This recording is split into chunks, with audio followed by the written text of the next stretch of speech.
It's Thursday, August 10th. I'm Geoff Schwartz alongside Matt. For this, Geoff Schwartz is smarter than you. We are live on Twitter and on YouTube now. We made it. We're just adding more platforms along the way, Matt, as we continue to do this and try this new way to present the podcast for you. Hope as well you listen to it on any platform you get your podcast. Please rate and review, subscribe if you do that on those platforms. I really appreciate getting that feedback. It's good for the podcast. We're back for another division preview. We're going to talk about the North divisions this year, which will be the AFC North and the NFC North, as we do every year. We're going to go through each division. We're going to give you our favorite player props, our team totals, our win totals. We're going to bet $1,000 per division, maybe a little bit over. Last time we went a little bit heavy, Matt, and so much to talk about. Before we get to that, couple topics to hit. The Pac-12, as we did this show, I believe, last Tuesday, and at that point, the Pac-12 was still a thing. It's not anymore. We'll talk about Hard Knocks and Eric Bieniemy. But more importantly, Matt, are you excited for the Maryland-Oregon rivalry that's going to form as we are now conference rivals in the Big Ten? Finally, something for us to talk crap to each other about. We never had any other excuse. Yeah, of course. I guess. I don't know. I think this whole thing is so weird, and I it just makes me sort of okay. It's dumb. It's dumb, like, man. Okay. So here's the thing about all this, and you can go back and we posted a live stream I did the other day about this topic. So you go back to the previous podcast and recap. I did 20 minutes on it, but I think what has made this much worse is how long this took, right? And in the end, it's a short amount of time, but for a year now, the Pac-12 has been going through this conference realignment, this TV negotiation, and all these things. And when UCLA and USC left, it was a tweet, they were gone. Oklahoma and Texas left. It was a week before they actually left, the news broke. We've been talking this for a year now. We covered this on this podcast because Gabe obviously has his USC ties. Matt, you watch college football and enjoy college basketball. We've talked about this now for months and months and months, and it finally happened. And it doesn't feel very satisfactory. Like a week later, I'm like, sure, we're in the Big Ten. Oregon is after this season. Like, great, at least we're somewhere, and we feel like we'll belong. But the reason we like college sports is the tradition, the shared rivalries, the shared moments that you know of each school, right? Like I know about Arizona State, Stanford. I don't have to learn about Maryland and Rutgers and Iowa and Illinois. I'll eventually figure it out. But a lot of the regional part of this sport has disappeared with all this movement. But Matt, the games are better, man. Like we're going to have better games to wager on in 2024. We're going to have Penn State playing Oregon one weekend, and then we're going to have Ohio State play USC, and Michigan play UCLA, and Oklahoma play Georgia, and Alabama play Texas. And like we're going to have better games to watch and better games to wager on. Thank God, an excuse to gamble on football. I didn't have enough of those. I'm going to small tangent. I'm going to this matters to no one but me and you. I'm going to Vegas tomorrow. Okay. There's no sports on. I'm going with my cousin. There's preseason football. Take that back. We're getting there. My cousin's a Steelers fan. I'm a well-documented Commandantes fan. They both play tomorrow. Should I? Like, what's the etiquette here? Like, what am I doing? Should I? I think I should just fire on each, right? Just for fun. Okay, so fire on each for like to win the game. I guess to win the preseason game, or they're playing each other, or they're both playing. No, they're not playing each other. Okay, Commanders are. I don't even know who they're playing. Okay, so I tell this all the time. The way to bet in the preseason is to bet on coaches. Okay, coaches' records. So, for example, John Harbaugh's 39-16 in the preseason. We know he's won 23 straight preseason games. But even in a smaller sample, like Sean McDermott, 12-6 in the preseason. Defensive coaches, by the way, are very good. Pete Carroll, 61% in the preseason. Like I bet on Seattle tonight because they play tonight, and Pete Carroll, again, covers a lot of his preseason games because defensive coaches tend to care a little bit more about every single play, of trying to win these games, of being physical. Offensive coaches, man, they're not going to play their starters as much. They're just trying to get their work in and go home. Like Ron Rivera cares more about winning this game than I believe whoever they're going to play this weekend. Now, for fun, yeah, go ahead and wager it. Just don't Phil Mickelson it, okay? Just don't Phil Mickelson it, who reportedly this is from Billy Walters, right? A very well-known and prosperous wagerer. sports wagerer. He said that from the year 2010 to 2014, they had a partnership, and he bet $110,000 to win $100,000. So that's just minus 110 on the VIG there. A total of 1,100 times. On 858 times, he bet 220,000 to win 200. In 2011 alone, he made 3,154 bets. And on one day in June of 2011, he made 43 bets on Major League Baseball and resulted in $143,000 in losses. Billy Walters estimates that Phil Mickelson bet $1 billion of money over this time. Well, since we're live, I can't err the assumption that I have. But yeah, that's let's just say that's just not great. That's maybe where we leave that one. Not great, Geoff. Not great. That's a lot of volume and a lot of volume. So just so Matt, if you trigger on a preseason game, maybe like $20, just something simple, So 4 units, is that what you're saying? Yeah. 4 units. If we're not going to unit shame, Phil Mickelson. We're not going to unit shame you. Speaking about the Commanders. Is there any news this week about drama them? Already? Matt, what's happening in Washington? I don't know, Geoff. So for those of you who missed it, which I can't imagine you did if you're watching this show or listening, Eric Bieniemy, apparently of some players, called him too intense, according to Ron Rivera and what he told the media for some unknown reason. But yeah, apparently there were some players who took issue with Bieniemy's coaching style. I found it pretty interesting that afterwards, Jamal Charles and Tyreek Hill, and there were probably others on social, were basically like, yeah, he's a tough coach, but he's awesome. He's the best. So Ron Rivera afterwards said, "Oh yeah, I put my foot in my mouth. You played on teams where both of these guys were coaches. I'm very curious what you took away from this." Why would Ron Rivera volunteer that information? I don't understand it. No one was asking him, or they might have asked him about it, but he didn't have to say anything. And he went on this long tangent. Look, if you listen to the show long enough, and I hope you have, and welcome anyone new, I've talked about Eric Bieniemy for years now, right? And we couldn't figure out why he wasn't a head coach. It made no sense, because guess what? A lot of coaches that are less qualified, were head coaches, have been named head coaches. And for some reason, Eric Bieniemy just couldn't get a job.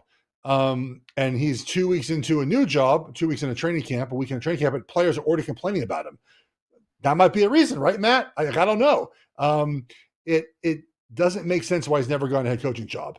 And he's interviewed 15, 16 times, but I don't think it's great that players are telling media members about interactions with their offensive coordinator. Because right now it's like the honeymoon period, right? Like you're getting used to each other. You should be enjoying trying to build the offense together. And it's okay to be a brash coach. I mean, everyone takes coaching. It's fine. But to get to the point where players are voicing their frustration about their new offensive coordinator just 10 days into training camp has me a little bit worried. It's not happening anywhere else. We're not hearing players complain about it. A head coach is not going out of his way to tell us about it as well. It doesn't feel like there's great energy there, right, Matt? If you're a Commanders fan, you got to be worried.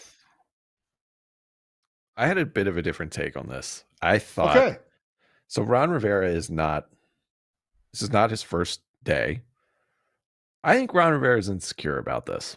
And I think that the reason that Ron Rivera is still the coach in Washington, I think overall he's done a pretty good job, but not because they've performed super well on the field. It's because he's been the steady hand. He's been sort of like the program manager, the CEO of the football team, rather than like being really judged for being a head coach.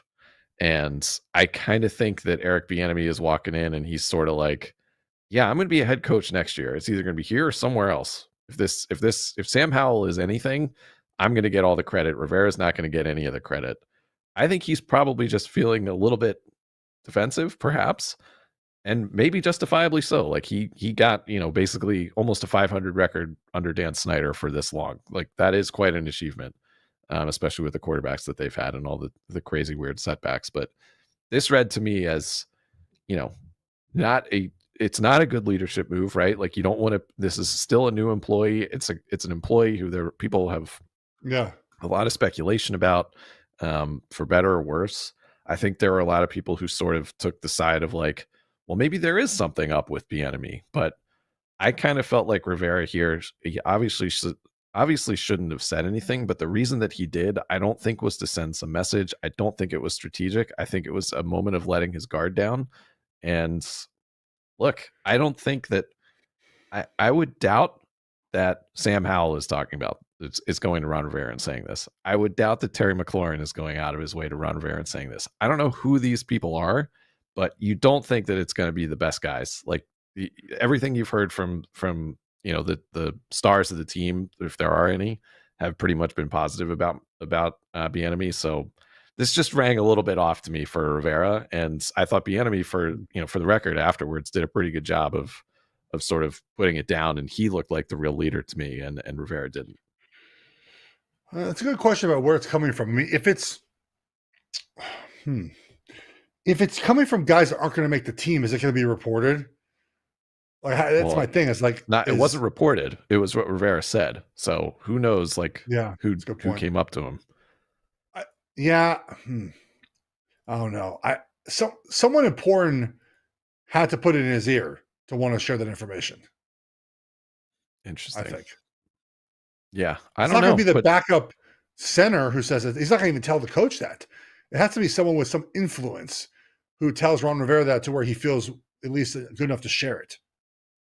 I guess, or there was enough of a conversation, but I don't know. This feels like one of the things. This is going to dog them the whole year now, and I think this moment of a division between the two of them is unfortunate, and we'll see. If the offense is awesome, we know who's going to get the credit. Like we've seen what Rivera can do. This whole year is essentially a test of whether Bieniemy is, worthy of a head coaching job next year. It's a dicey situation, and Rivera could essentially have taken a bit more credit for it, but now I feel like there's a divide between the two of them.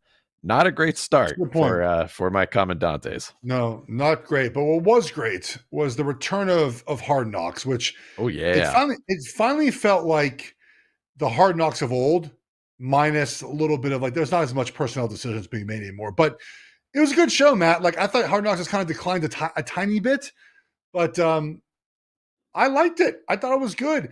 The one common thing that we hear about Aaron Rodgers from his teammates is that he's a great teammate. Like you've only heard basically two teammates that have gone on record. And coming out of this episode, I felt the same thing. Like his teammates genuinely like him. They like Aaron Rodgers. They like playing with Aaron Rodgers. He looked good. He looked like he's still playing at a high level. But we got to slow down this Super Bowl talk, man. Like all Twitter was talking about was Jets a Super Bowl. Like it's a show that's supposed to pump up a team. Like, let's take a deep breath a little bit here, guys. I think the excitement is a little bit too much for me, but I very much enjoyed it. I don't have any takeaways other than Aaron Rodgers seems like he's a good teammate. People continually say that. The Liev Schreiber part was really funny.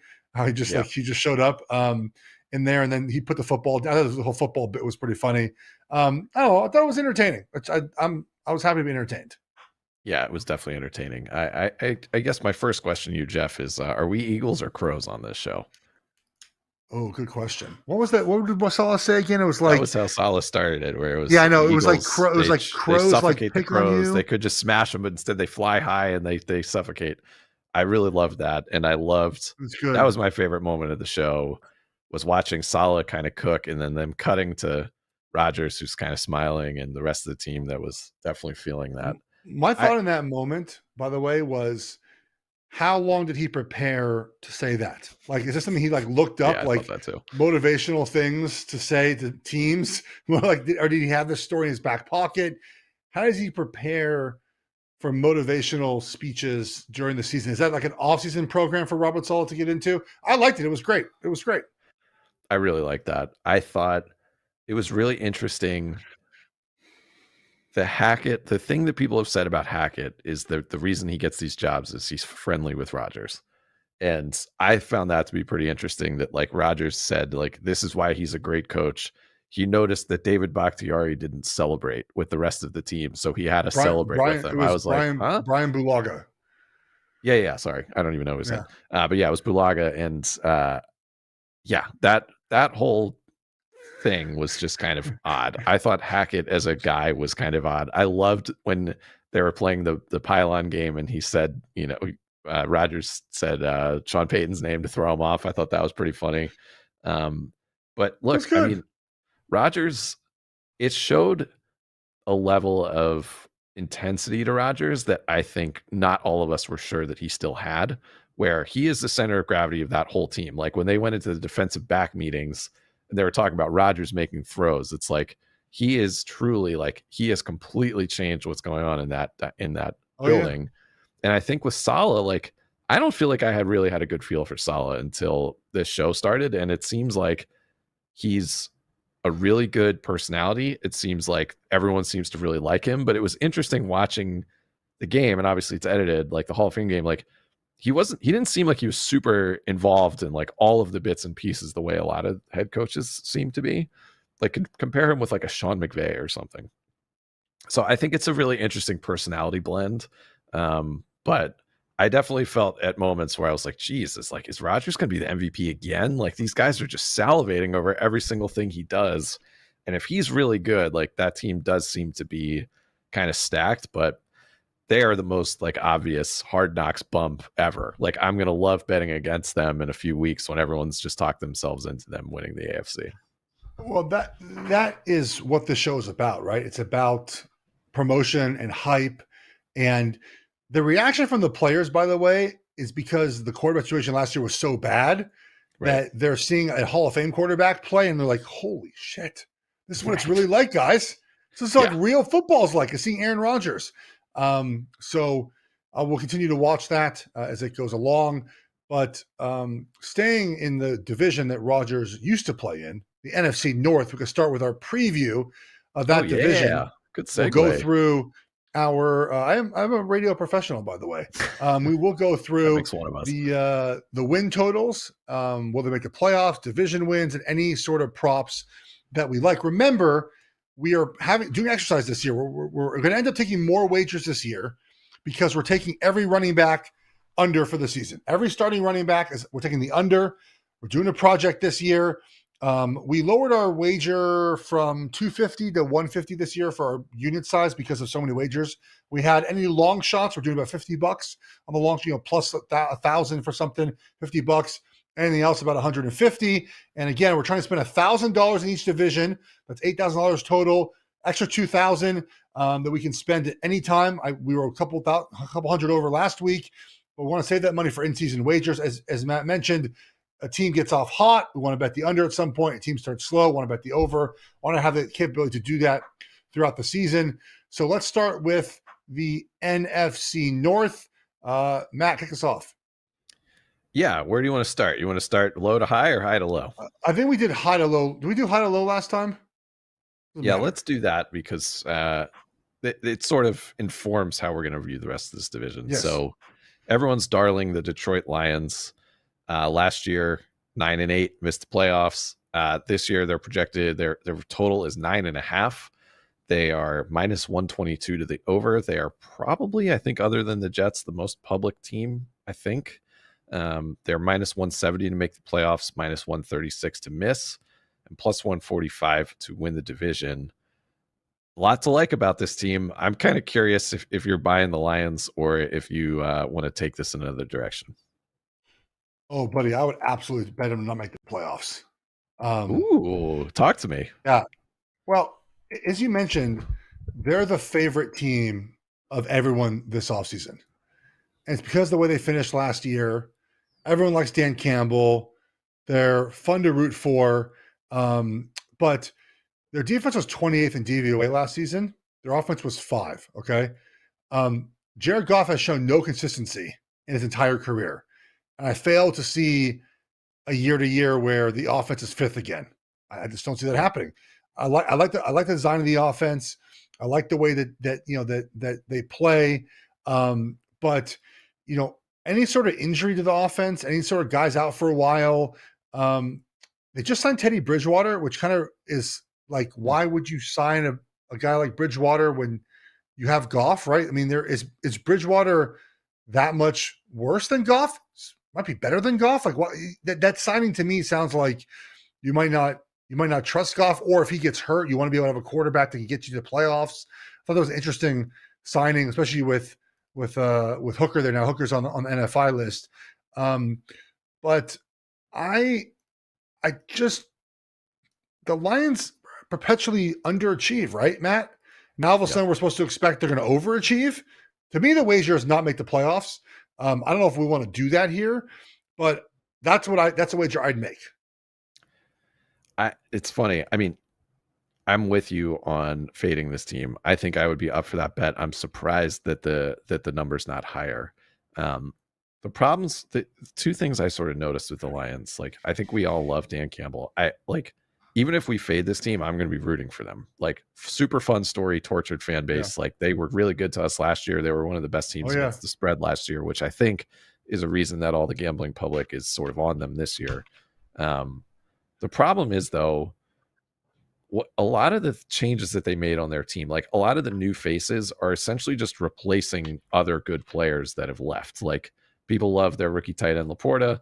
It's because they let Hawkinson go to their division rival. They traded him, obviously, to the Vikings. They bring in CJ Gardner-Johnson, who I believe is already hurt, and but they also missed on Jeff Okudah. They let Oruwariye walk. Like, they let Jamal Williams walk, so they bring in Gibbs. Like, they're just sort of shuffling the chairs, where they still have these big problems. Where on defense, one of the worst last year, like you mentioned. Who is their number 2 receiver right now? Marvin Jones? Like, this is not going to be a great start for Jared Goff until Jameson Williams comes back, and we still don't really know what he is.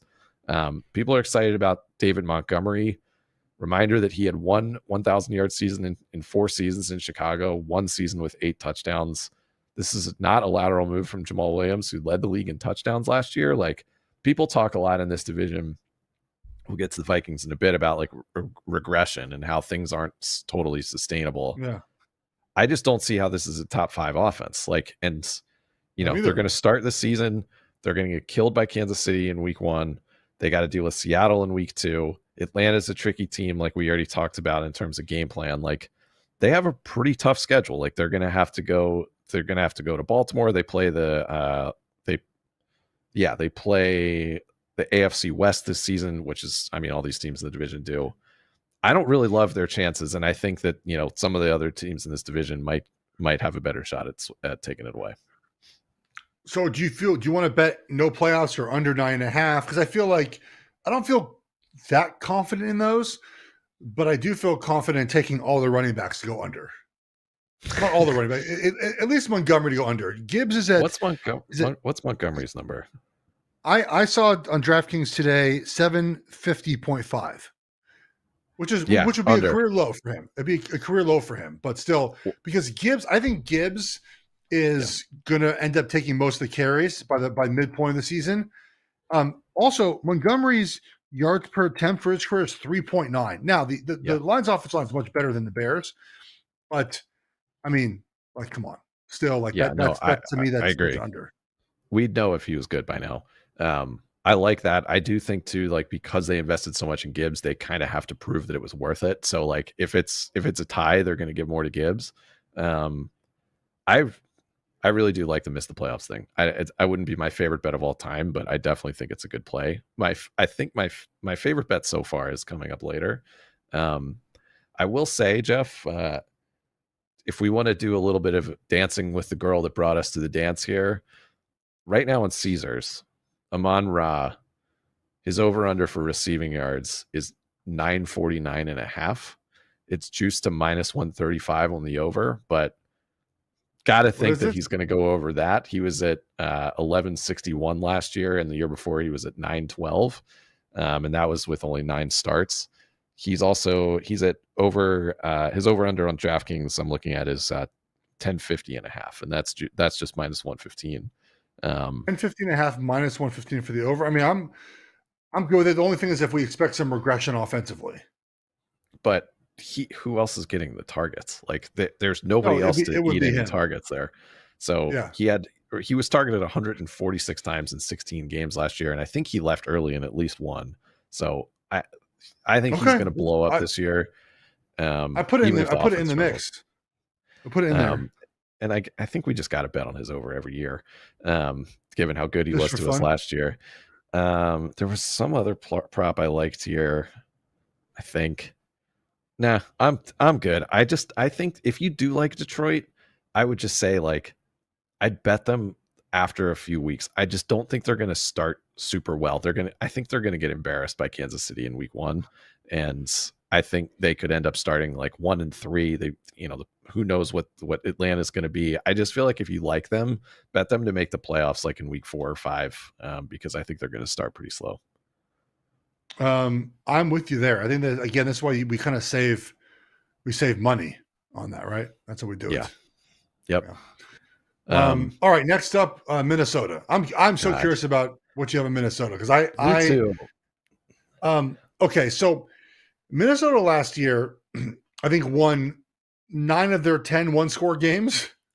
Their DVOA last year was 27, 20th in offense, 27th on defense. If they regress back to, let's say, 500 in those games, right? The one-score games, they're going to probably win more than 8.5 games, right, Matt? Like they have the best quarterback in the division. This to me, feels a lot odd to have them so low here, like at 8.5. I think we're the only people that are buying this team because every single person you listen to says the same thing. It's regression. They were in all these one-score games last year. Okay, well, it seems like they're not getting credit for a lot of them, and I get it. Some of them, like they pulled out of their asses. Totally. There was a game against Washington that was one of them. The Buffalo game with the Jefferson crazy catch that we saw in the quarterback show. Yeah, those were lucky. But there were a few of these games, like, doesn't it feel like they don't even get credit for the largest comeback in NFL history? Like, there are people like, well, that was a coin flip of a game. It's like, they pulled off a miracle. Like, they should get credit for that, not get blamed for it, essentially. There were a couple of these games. They went 13-4. If you take out 3 of those close games, they win 10 games. Exactly. And like some of these one-score games, like I really looked into this. There was one-score game where they beat the Cardinals 34-26. They were up 28-17 in the third quarter. Like that was just like sort of a backdoor cover. The Dolphins, they were up 24-10 in the third quarter and won 24-16. Like that counts as a one-score game, even though it really wasn't. And one of the problems that they had was their defense could never close anybody out. Well, they got a new defensive coordinator. They got Brian Flores. Like, yeah, they lost some people, but what exactly were they holding on to? Their defense was really terrible last year. Last year they added Hawkinson in the middle of the season. He was unbelievable for them down the stretch. They replaced Adam Thielen with a first-round receiver who everybody loves in Jordan Addison. They drafted in the secondary. Like, I get it. Like nobody's in on this team, but as we'll get to the other teams, somebody's got to win this division. And I feel like we get a pretty good number for them to win it at plus 260. They've got the best quarterback. They won 13 games last year. They don't need to win 13 games this year. How about they win 11 games? Like that's not a crazy ask. I actually like to win the division more than over the win total, because if they go over the win total, they're probably winning the division. Yeah. And like, they don't even need to, like, this is not going to be a super strong division, I don't think. So I think 9 or 10 wins could win this. And yeah, I just don't know. I just don't get why everybody seems to say like, well, they're just going to be worse this year. Like, okay, but their team is largely the same and even improved in a lot of areas. I'm in agreement with you. I agree. Again, in every division, I think 7 out of 8 last year, the best quarterback won the division. Yeah. It's not a hard thing to look at and say like, hey, yeah, that's a lot of times how it's going to work. Can I interest you in, I'm pulling up right now. Where's it at right now? A Jordan Addison Rookie of the Year. Oh, interesting. Huh. So what would that look like? That would mean Justin Jefferson probably had a down year, right? Well, so it would mean that the rookie quarterbacks aren't terribly good right away, and Bijan is just not, he's okay. There's a different rookie receiver in this episode who I like for rookie of the year. Okay, I we can think, save on this. yeah. I mean, That's fine, I but like him a lot, but I think he's the third option. I do think that I can't see where's it receiving yards. I do think Addison for receiving yards, if there's a number up, which I think is hard to find right now, I'd be interested to look into that number. I think while you look at that, I do want to mention, so Alexander Madison, we're obviously going under on all of these running backs. His over-under is 900.5 rushing yards. I just want to point out, like, he's never been a featured back. He's always had injury problems. Last year, Dalvin Cook was a 1,200-yard rusher, even though it felt like kind of a down year for him. I think there's about zero chance that the Vikings don't end up with one of these free agent running backs before the season starts, whether it's Fournette. Maybe it's like, could Dalvin Cook come back? Like, no one's talking about that. It doesn't seem likely, but it does feel like, don't you feel like they're just going to sign Ezekiel Elliott or one of these guys just when they realize, like, hey, Alex Madison is not going to carry this team the whole way?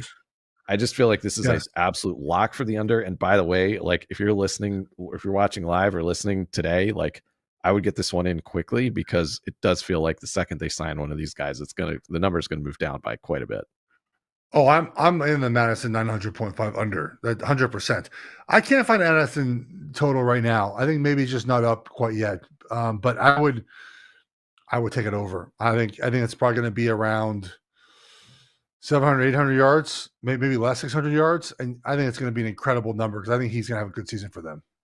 Yeah, I do too. I think this offense was really good last year, and people just remember all the chaos, but I think they should get some credit for that and not just blame for it.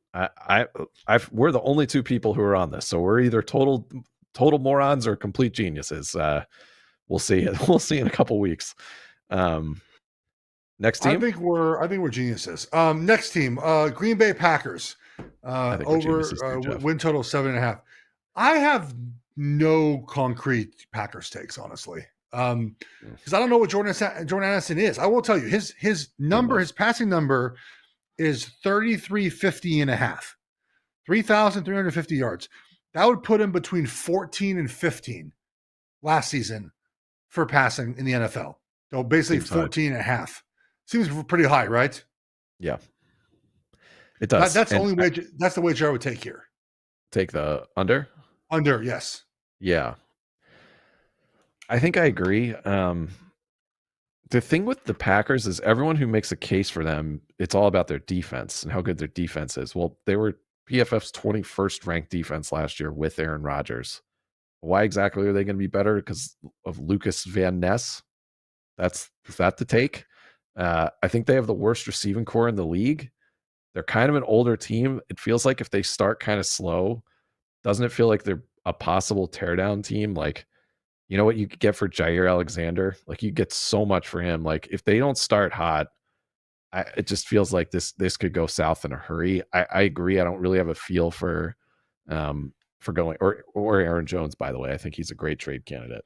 I don't really have a great feel for. Sorry, we have Jones under 800.5 yards. I forgot about that. That has to be in here. Yeah, I could see him. I could see him going over. But we have to. We have to do it though, right? We have to do it. I just feel like if this team were named anything other than the Green Bay Packers, this team's win total would be like 5.5. We don't know anything about their quarterback. We're supposed to. I really like Aaron Jones. Okay, like they legitimately might have the worst receiving core in the league, and their defense is super overrated. Like, I don't know, man. This team, I don't get what people like about this team. I don't either. I'm with you. All right. I mean, Jordan Love under, Aaron Jones under. The win total, I'm not really up for. I don't really have a say on that, but it's hard to wager on a team that you know nothing about the quarterback right now. And that's the problem, right? He's in his fourth season and you can't even definitively say what he's going to be. Yeah, that's right. Well, there is a quarterback on the next team who we do know something about, and that's Justin Fields. This is everyone's. I feel like this is another super public team.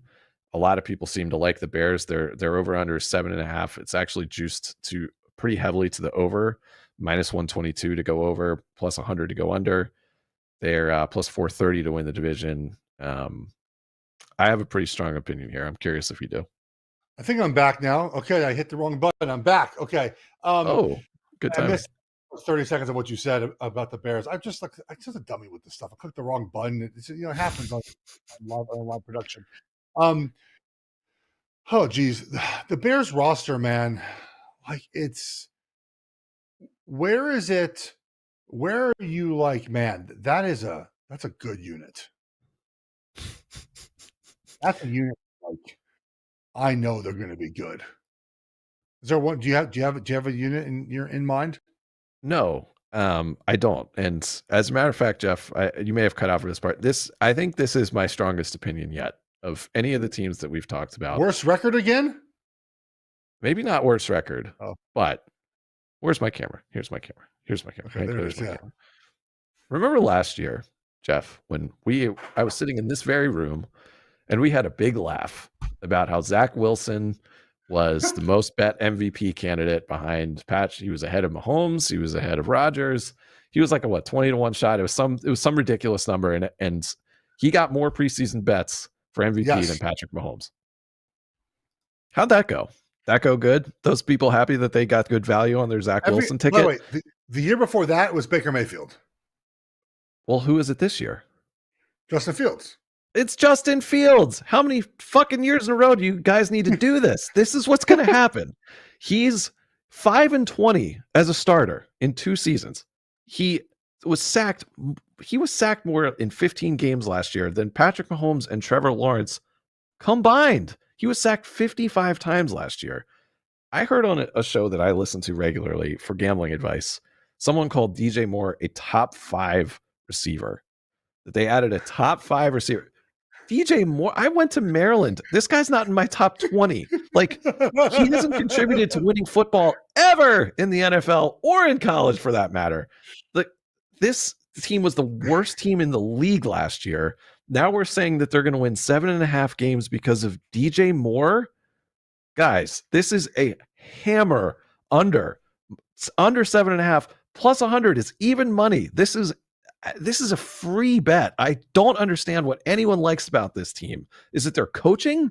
Is it Matt Eberflus? Like, that guy could log into our Zoom call right now. I wouldn't even know who he is. What are we doing? I think this is the most ridiculous team. Everyone loves Justin Fields because he's fun in fantasy. Great. Pick him in fantasy. I'm staying away. I think this is a hammer under, and don't be shocked when everyone's out next year. Well, so it's pretty funny. So they have him for passing yards this year at like 2,600, which will put him at like 27 in the NFL. It's absurd. It's 2,850, which I'm fairly certain would put him at the bottom of the NFL for starting quarterbacks. It kind of tells you a lot, right? There's this thing at DraftKings where they have to go over 4,000 passing yards, which, like, that's good. Like, Kirk Cousins is minus 700 to go over 4,000 passing yards. Justin Fields is plus 1,400 to go over 4,000 passing yards. You think he's going to win MVP? Like, the books are telling you what they think of him. So for like the players that threw for around the number that Fields is at right now, where Andy Dalton had started 14 games, Dak Prescott started 12, so he missed 5 games, right? And then Jacoby Brissett, who started 11 games, and Ryan Tannehill, who we bet under last year, if you recall, who started 12 games. I don't. What am I missing? Like, tell me what I'm missing. They're saying no, nothing. DraftKings says DJ Moore's over under receiving yards 800 yards. This is the guy that's going to win them 5 more games, 6 more games. Excuse me. I think this is like, get out your betting app and bet it now if you're watching. Like, what's the case? Hope and wishing. Jermaine Edmonds, awesome. What are we doing? These are good players, but like, what are we talking about? Okay, so you want Bears under 7.5 and Justin Fields under 2850.5 passing yards, or no Justin Fields bet. I think Just no Bears, Justin just Fields Bears. bet. Okay. Bears under, and I'm willing to shove all in on this one. Like I don't see a world. Well, How are they winning 8 games? I've been very clear about this. When it's an all in for Matt, I'm all in too. Because those are ones that hit, man. They hit. The Amon-Ra St. Brown one last year, all in on it. So we don't do units very much anymore on this because it just takes too long to do. But if we're doing 150 as a typical unit now, how much you want to put on this one wager? What do you think? 300 double? Sure. Okay. Do it. All right. Set. Okay. So for this division, who I think we both agree it'd be Minnesota finishing first, then the Lions, and then 2 teams with the Packers and Bears. I don't know. We have our running back unders as usual: Montgomery, Madison, and Jones. Again, that's no analysis other than this has historically been what has happened in the NFL, where the NFL running backs, if you bet them all, you're going to make a lot of money betting the unders. It's boring. I get it. I don't know. Lions no playoffs, plus 136, right, Matt? Or you want to do their unders plus 100 for 9.5 wins? Do you want to do that instead, or do you think no playoffs? So who do we think? I mean, we haven't done the other divisions yet, but we did the West. Well, we probably had one team. No, we didn't do that. We did the South. I'm sorry, the South. There's only one team making it from the South. So you think so? Yeah. So I guess that's a question, right? So you go like, Dallas, Philly, SF will make it probably, even though they're a disaster. Yeah, just one West team. One NFC South team, the Minnesota. Yeah, they could make it, I guess. They could make it by going 9-8. I feel like let's do the under. But then. The number's not great. I mean, it's plus 100 to go under. Yeah, we could do that. I'm fine with that. Or do you want to find? You want to find an alternate number? Ooh, I'm fine with an under 9.5. That's plus 100. I'm fine going against the public. Okay. Yeah, that's perfect. 9-8 is a winner. Amon-Ra St. Brown over 1050.5. That's just back to the well, guys, because Matt made us so much money last year. Vikings win the division at plus 260. I like that wager, man. That's like the if you look at last season in the NFL, all right, the division winners, where I think last year the AFC East was Josh Allen, the NFC North was Joe Burrow, the AFC South was Trevor Lawrence, the AFC West was Pat Mahomes, the NFC East was Jalen Hurts, the North was Cousins, and you could argue last year maybe was he better than Rodgers last year? Yeah, I don't know. Definitely. NFC South was Tom Brady. The NFC West was conglomerate of Niners quarterbacks. Yeah. So 7 of 8 were the best quarterback in the division. Yeah, and Purdy was the best quarterback in that division at the end of the year. So yeah, and then we have Jordan Love under 3350.5, and then Bears under 7.5 for a double unit, a 2-unit wager. Let's go. Yep, I love it. I'm glad you were with me on the Bears. I felt really strongly about that. Yes. Let's get to the North, which might be the most competitive division in all of football. Yeah, man. What a great division. So in the AFC, we just went from a division with the best quarterback being Kirk Cousins. We've got some really good ones in this one. Let's start with Cincinnati. They're still at 11.5. They're extremely juiced to the under. They're minus 144 to go under, I think, because everyone's scared of the Burrow calf injury, which is very fair. They are plus 225 to miss the playoffs, almost 3-1 to make the playoffs. Minus 290 to make the playoffs. What do you think? Are you scared off by this Burrow thing, or are you still believing in them? I believe in them. Me too. I would be okay with a Burrow MVP wager, or it's plus 900, or a AFC Championship wager for them. Yeah, I don't really have a feel on the win total. It's a lot, and they're playing a tough division. But Burrow's plus 900 to win MVP, and we took that last year for Mahomes, and it played off pretty well for us. Because if they're the 1 seed, which I think they're talented enough to do that, he'd win the MVP this year. The question's only if he misses games, and it doesn't seem like he will. Have you ever had like a really bad calf strain? No, but done enough study on it. We've It's had not every great. other injury. Yeah, I Well, know, right? It's we not can great. add that to the list of injuries that we've had on this podcast. I've had one. I don't know exactly what his grade is, but like I couldn't walk for weeks, and it seems like he's kind of like coming along. It kind of, we've seen this in other, like we saw this with Kevin Durant, where he had the calf sprain and then it got worse.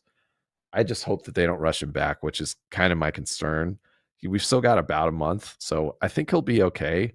So if you're with the Bengals, like I feel like right now is a great chance to bet them to win this division, perhaps a plus 150. Like that's a pretty good number. I don't think any of these other teams are a real threat to them if Burrow's actually healthy and good. Yeah. They're awesome. Like their defense doesn't get a lot of credit. They were a top 10 unit in DVOA last year. Like you could argue they have the best offense and defense in this division and the best quarterback. So I don't totally feel strongly, but I do wonder if maybe we're missing an opportunity to if we take the Burrow thing for MVP, maybe that's our way to sort of bet that he's going to be fine. That basically is a way to do that, right? So just end up taking him, to win MVP, because if that happens, they're division winners, right? And they're one of the best teams in the sport. Yeah. What do you think of their O-line? I mean, they had Orlando Brown, who you're obviously familiar with from the Chiefs. Like, that's been a big concern in the past. Do you think they've upgraded enough there that you feel better about it? I think it's fine. Burrow gets rid of the ball fast enough. He's able to, I think, do enough to mitigate that offensive line. The one thing that's interesting, so his passing number is 44, 25 and a half. That's a high number. He was over that 2 years ago. Last year, he came back down a little bit. He's at 44.75. This is 50 yards less than last season. Is that something that you're willing to consider, or that number is too close to the line, you think? Under. Oh, to go under? I don't know. We can't bet him for MVP and also under his yardage total. That's a good point. Joe Mixon, of course, under his rushing number, which I think is a good wager to make, considering that I think they're going to do some rotation station there with the running backs. And, when on third down, they like to use a lot of different running backs. I think it's a decent number, right? For him there. What anything else you like with the Bengals? I don't think so. This was a tricky team to handicap because of the uncertainty with Burrow at the moment. Yeah. But maybe any Jamar Chase stuff you like? Chase his numbers were pretty low, surprisingly low. The one I really wanted to look at, and I'll do it now, would be T. Higgins, who's in a contract year, and he's the one that every Bengals fan is sort of like, well, we can't keep all these guys. He's at exactly 1,000 yards. That could be a nice over, or maybe it's touchdowns with him. Let's see what that number is. He's been over that. He's been over 1,000 the last 2 seasons. Well, that feels like a pretty good one then. Yeah. What's his touchdown number at? 6.5. He's had 6, 6, and 7. It's not their first day on the job. I like the over 1,000 for him. I feel like this is a really important year for him. I'm not super over the moon about it, but it seems fine. I think it's a small wager bet. Something small. Yeah, I like that. Yeah. Let's get to the Ravens next, because God, I'm so fascinated by this team. Yeah, me too. Their win total's 10.5. Very respectful. Over is you get a little bit of an advantage going over. It's only minus 102. They are minus 170 to make the playoffs and plus 210 to win the division. There's a lot of ways you can look here. I'm curious which way you want to go. Okay. Well, about their team, Lamar Jackson has won 75% of the games he's played. He doesn't play every week. Like, I would take the over, or I would take them to win the division, Matt, at plus 210. But are we sure he'll be healthy all season? And I know the offense has changed. Are we sure that he will play 16 games this year? And the answer to me is no. We don't know that.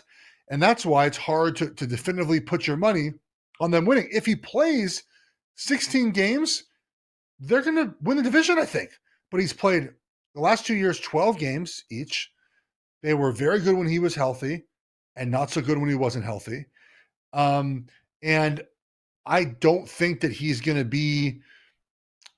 I'll put it like this: I hope he's healthy, but the track record has shown he's not for 17 games.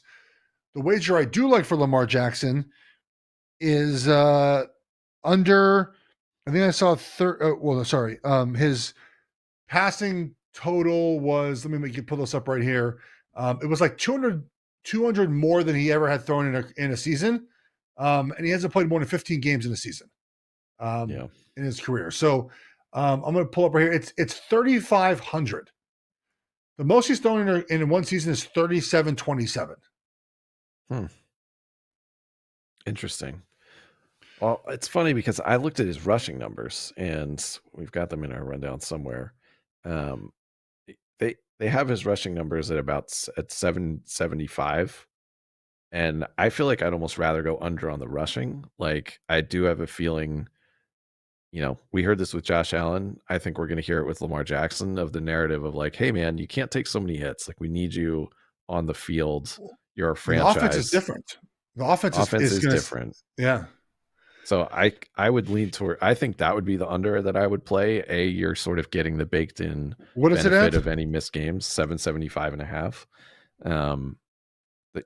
And you're also, I think, going in a different scheme.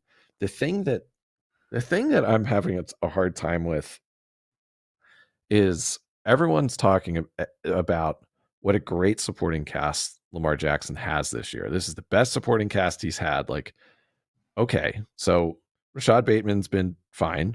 They add Odell Beckham, who everyone says is healthy, but like, he's had a pretty weird couple of years. It would be unprecedented, to my memory, if Odell Beckham came back after missing a year, after a really bad injury with the Rams, after in 2021, he had the time with the Rams. He had the catch in the Super Bowl. That's great.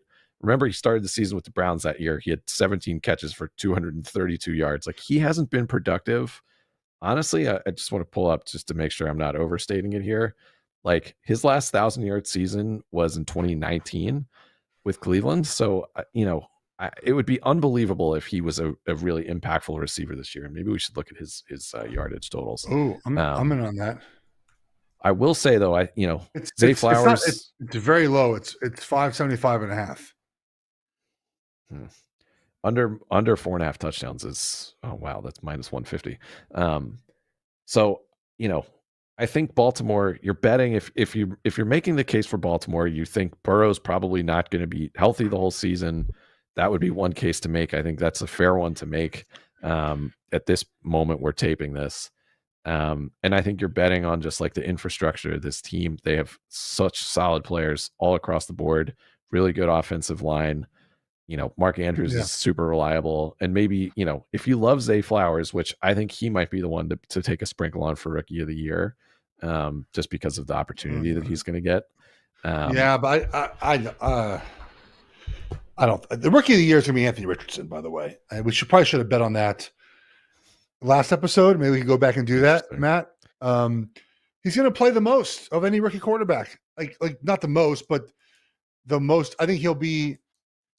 Oh, that's a good question. Bryce Young's there too, right?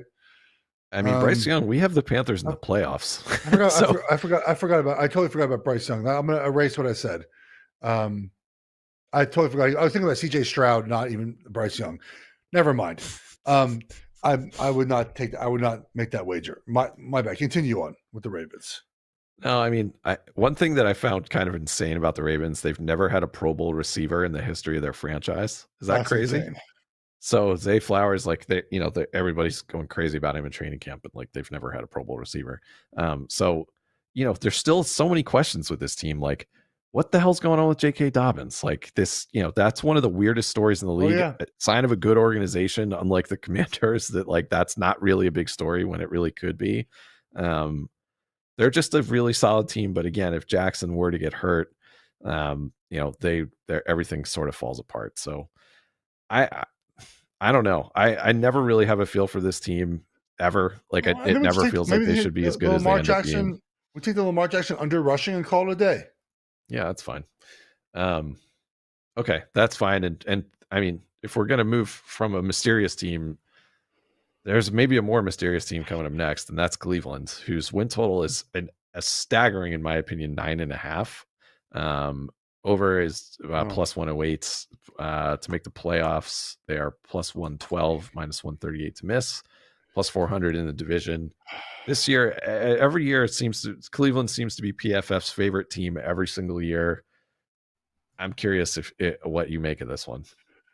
Okay, so offensive defensive lines check. They're there, right? Wide receiver, Amari Cooper, Donovan Peoples-Jones, Elijah Moore, Cedric Tillman. Okay, right? Really good rushing attack. We know that. Okay, tight end. Njoku's good, but it's not a top 5 tight end player. The secondary has a lot of players that are good. It can be a very good defense. They were 23rd in DVO. They have to play better on defense this season than they played last year. Jim Schwartz is there now, I believe. This is his first year there. So they changed the coordinator. It's been successful when he's been a defensive coordinator. It comes down to Deshaun Watson, right? And is Deshaun Watson going to be the Deshaun Watson he was in Houston, or more of what we saw as him last year? Now, just personally, Matt, I don't really want to root for Deshaun Watson. Like I don't want to root for the Browns to win. Sorry, Browns fans. Like I nothing wrong with the organization itself, but like I don't want to be rooting for the Browns to go over their win total. I just don't. These are personal wagers, right? But I like a lot of their pieces. They might have the best. The Bengals defenses of line and offensive line maybe on slightly the same level as the Browns in the division. But there's a lot of parts that the Browns have a lot of good parts, man. And it comes down to Deshaun. I know very smart people that have wagered them to win the AFC conference. Wow. I'm not with that. You mentioned, obviously, the personal issues with this team. It would be very fun to root against them. You said there's nothing wrong with the organization. Disagree. They gave Deshaun Watson the biggest guaranteed contract in NFL history. Like my point is more like if Deshaun wasn't there, I would be fine wagering on the Browns. That was more my point of it. Like I understand. I'm more just personal giving them shit because they deserve it. I just want to point this out. Like they do end up having some nice benefits with the schedule based on like teams that you're coming off a rest. This is based on Sharp's research, but I just want to start. They go Cincinnati week 1, at Pittsburgh week 2, which is always tough. Tennessee week 3, always tough. Baltimore. So they have 3 of their home games off the bat. Then they have a week 5 bye, which is really brutal in these long seasons. Then they go San Francisco. So they're halfway through their home games in week 6 and their bye, and they play in those home games 4 teams that made the playoffs last year. Or to Baltimore? No. They play 4 really good teams. Then after that, they still have to play the NFC West. So they still get Seattle. I'm kind of in on the Rams. We'll get to that in a future show. They play the Jets later in the season. Geez. They do not have an easy schedule, and the thing that they've got going for them is on offense, other than Watson, is if he doesn't get off to a great start, is Nick Chubb. This is finally going to be his year. He's going to be unlocked, we think, without Kareem Hunt there. So we're still betting his under, though. Yeah, I think we have to. Well, we actually have to based on our stakes for this. But I don't know, man. I don't feel like this is a team that the idea that they would make some big run in this division, it hinges completely on Watson. And one other thing was from last year so Chubb last year had such an awesome year, but he was really good when Brissett was in there. And then when Watson was in there, his numbers really declined. He didn't score as much. It was also later in the season, and he carried such a big load in the beginning that it might have been fatigue. But their offense it wasn't just that Watson wasn't playing well. It sort of changed what they did, and they threw a lot more. Amari Cooper had a lot better numbers down the stretch, and they sort of went away from Chubb. So that was a little bit concerning for, I think, if you think the Browns are going to be good, that's how they chose to handle it when Watson was in there. So there's plenty of reasons to not root for this team. I'm very fine going under. It's a huge number, but it's juiced to -134. So maybe we just pass on this. I'm good with just passing on Brown stuff. Yeah, I'm cool with that. I'm personally fine with that. I'll get the Steelers because I have a lot of thoughts about Pittsburgh, and most of them are good thoughts. They're 8-5 last. I mean, they not 8-5 last year. I was looking at Kenny Pickett's record as a starter. We know that under Mike Tomlin, they have never finished with a losing record. Their win total is 8.5 for this season. Last year, their DVOA on defense was 12. Good on defense last season, right? Good on defense last year.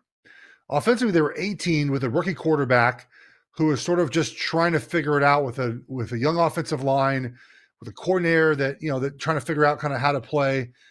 Dude, Kenny Pickett showed last year some moments, some good football, Matt. Like, he showed some good football a lot of times. He's in the year 2. He's a bona fide number 1 wide receiver in George Pickens, an improved offensive line with some offseason additions. Not offseason additions, some just generally playing better as they get older, right? That's sort of the way things work a lot of times. Now, they might just all bust out, but typically the more reps you get, the better you feel about things. They brought in Isaac Seumalo from Philly, who anchored obviously a championship, NFC championship caliber team. James Daniels is there as well from the Bears. I'm in on their over. I'm in on their over. I'm in on Kenny Pickett over 3,300 passing yards. Last year, if he played 17 games, it would have been 31-28. But to me, it's a no-brainer in year 2. And for shits and giggles, Pickens lead the NFL in receiving yards at plus 5,000. Pickens! Oh my God, I love that. I was going to say that we could go over with Pickens on touchdowns. It's low. It's like 4.5 or 5 or something. How about we do that too? We do all of that. I love George Pickens. We were early on Pickens last year. Think that's a great call. I'm just grabbing his number. It's over 4.5 touchdowns is plus 100. Yes. Oh, yes. I think that's a lock.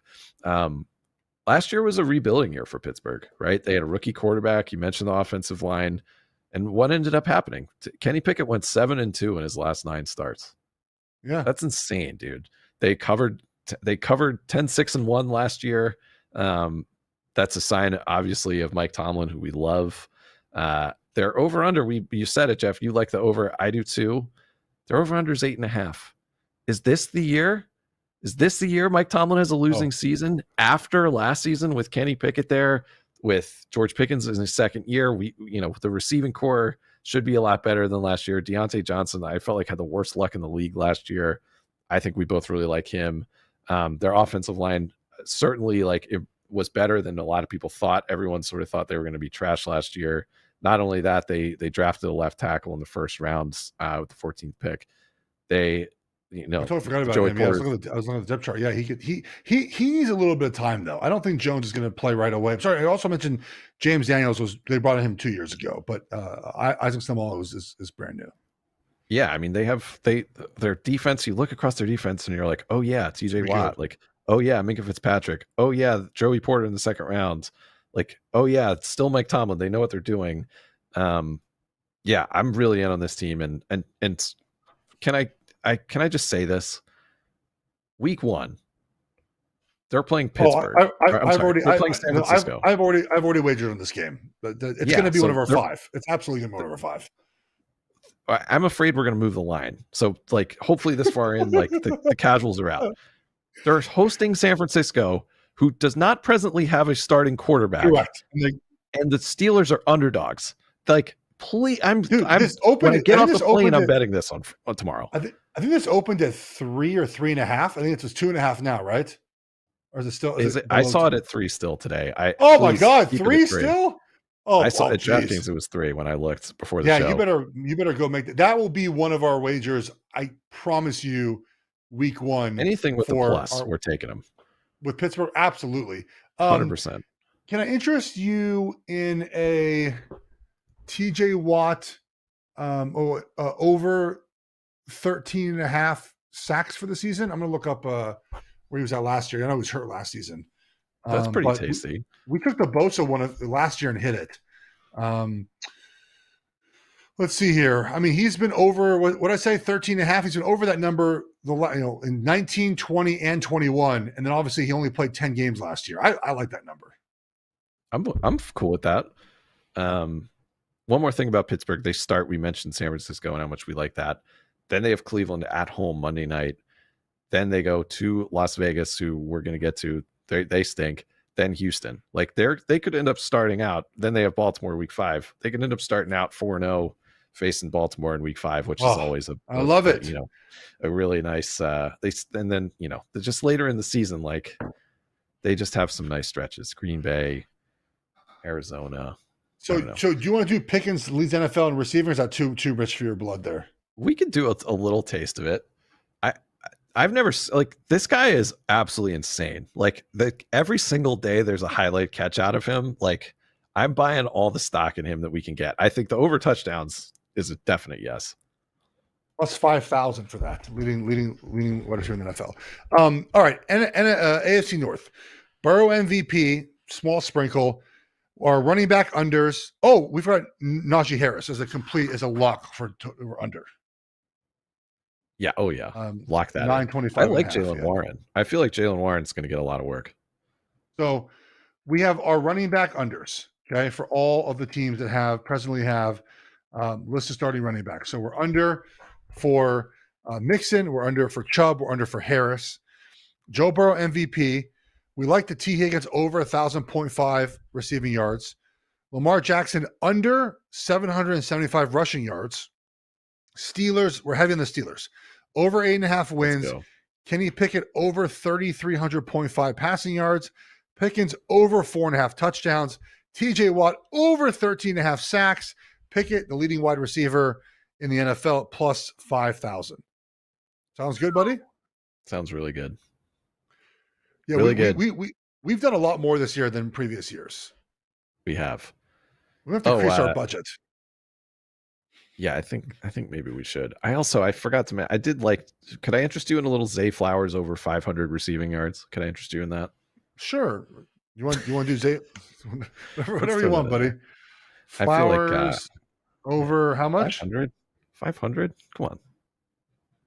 Hank's going to have to do a lot of work putting this together. Oh, that'll be a new thing for him. Work to make this, then put a graphic out for us and everything. Oh, do you know who was here today? Who? I waved goodbye to her during the show. Was the person you once thought was a robot? Oh, Gabe's wife. Yes. Who Geoff once assumed we hired a robot. Go ahead. Very quick. I'd like to tell the story if you're still listening, because this is very important. So back when we did I'll Take That Bet, which was really the industry's first gambling show, and Matt and Alex and Gabe put together. Who else was part of the early project? I don't want to not give everyone credit who didn't help with the tech on that. Yeah, we'll give Chad some credit from our friends at the Action Network. Yeah. So they put together a show called I'll Take That Bet, which is the first gambling show that anyone had. It was on ESPN Plus. And Matt and Alex, all those guys created the technology to do these type of shows. Everyone does now. It really started with you guys, right? I don't want to give you the credit but like you guys started like making shows digitally, and all that stuff that happens with it. So part of the show was it wasn't even our show, right? It was Chad's show. Chad did a show with, was it Blackjack? Who was it with that had the voice? It was a podcast. Yeah. It was a podcast at Action Network that I was on every now and then, but mostly Chad, where they would give their favorite wagers for every game, but every game would be announced with an English woman's voice. Okay. And the voice was so perfect, I thought it was a computer, because it also was so brilliantly produced to where it sounded like you hit a button and the voice just popped in whatever you needed to say. So it'd be like, like tonight we have Patriots Texans. It would say New England Patriots versus Houston Texans, Texans -4 in the most beautiful English accent there ever was. Okay, like if you're making it, it would be perfect. Okay, now I don't think I knew Gabe's wife is English, but I think it was mentioned at times it was like his wife, and I just thought it was like a joke, right? A running joke. We did a live show for was it for the Super Bowl? I think it was maybe like a Super Bowl live show. My favorite. At a bar in New York City. It was me and Paulie and Blackjack and Chad, and you guys were there as well. And Gabe's wife was there, and I met her for the first time. And Gabe was like, "This is the sound from the show. This is the voice." I was like, "No, you're full of shit." And she spoke, and it was very clearly the voice of the show. We then asked the crowd, Matt. Remember, we asked the crowd, how many people thought that voice was a computer voice? And half the crowd raised their hand too. And now because of because of AI, it actually like sort of could be a computer generated voice. Wow, we really were ahead, weren't we? I just remember. Go ahead. And I've obviously been to dinner with you guys many times now, but it's very funny. Like that's what I thought. The first impression of Gabe's wife was it was a computer voice. It was an all-time reveal watching that dawn on you where you were like, wait a second, this is actually a real person? Like, that's crazy. We did push a button where we went in order and we recorded them the night before. And I'd wake up in the morning and Gabe would send me a file. Often they had just had Gabe's kids, Gabe and George's kids. So they would have to like record in a bathroom, and it'd be like some weird hour of the night, and Gabe would drag his amazing wife Georgina into a room where they could just get quiet for 10 minutes, and she'd be like, "That's why I didn't believe it was his Buccaneers." That's why I didn't believe it was his wife, because they had young children, and he's dragging his wife to like after she has a full-time job too to record these dumb NFL teams playing each other each week. I still can't believe she did it. She's the best. One other story from that night. We had a bit where we had Darren Ravel essentially walk up to the stage and like cut a wrestling promo basically to talk shit to Chad. I think it was to Chad. And he did this whole thing and we played this music and it was like this whole spectacle. And I told Paul Duca to say this afterwards. Do you remember this? So he does this like 5-minute bit where he's like, "I'll tell you something, brother. I like the Eagles to cover," whatever it was. And then he does this whole thing and then LaDuca just gets close to the microphone and he goes, "Who was that guy?"